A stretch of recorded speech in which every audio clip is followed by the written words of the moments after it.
ప్రభు అయిన యేసుక్రీస్తు నామములో మీకు సమాధానం కలుగునుగాక. షలోం. మీరు గమనించండి ప్రియులారా, కొంతమంది సమాజంలో భయంకరమైన కార్యాలు చేస్తూ ఉంటాడు. అయితే వాడు అన్నీ కలిగి ఉంటాడు, ఆశీర్వదించబడినట్లుగా కనిపిస్తూ ఉంటాడు.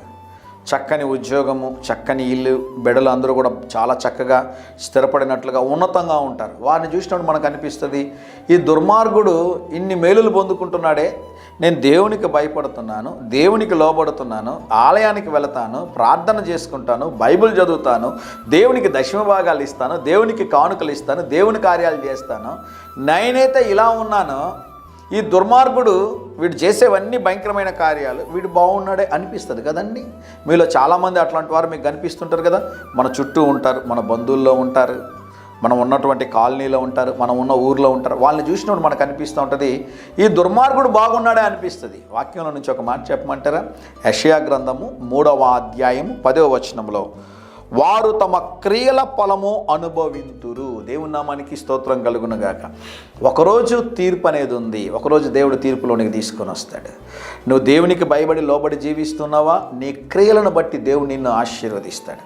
రాహాబు విశ్వాసముతో క్రియల ద్వారా ఇశ్రాయేలీలైనటువంటి 2 వేగుల వారికి ఆశ్రయం ఇచ్చినందువలన రాహాబు యొక్క సంతతి నేటికి ఇజ్రాయెల్ దేశంలో ఉంది. దేవుని నామానికి స్తోత్రం కలుగునుగాక. ఆమె తీసుకున్నటువంటి నిర్ణయం, ఆమె చూపినటువంటి కార్యం, ఆమె వారి ఎడల చూపినటువంటి బాధ్యత, మీరు చేస్తున్న ప్రతి మంచి క్రియలను బట్టి ఒక రోజు వస్తుంది, ఆ రోజు దేవుడు నిన్ను ఆశీర్వదిస్తాడు, నీ బిడ్డలని దేవుడు ఆశీర్వదిస్తాడు. At the same time I want tell you one more thing. ఇంకొక మాట మీకు జ్ఞాపకం చేయాలనుకుంటున్నా.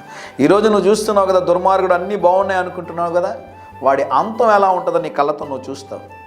ఇప్పుడు అన్నీ బాగున్నట్టుగా అనిపిస్తుంది, సాతాను అన్నీ సహాయం చేస్తాడు, సమయం చూసి దెబ్బ కొడతాడండి. నేను చాలామందిని చూశాను నా జీవితంలో, దుర్మార్గంగా కార్యాలు చేస్తూ బాగున్నా నేను అనుకున్నటువంటి వారి అంతము భయంకరమైనటువంటి ముగింపు నేను చూడగలిగాను. మీరు చేస్తున్నటువంటి క్రియలు దేవుని దృష్టికి అనుకూలంగా ఉన్నాయా?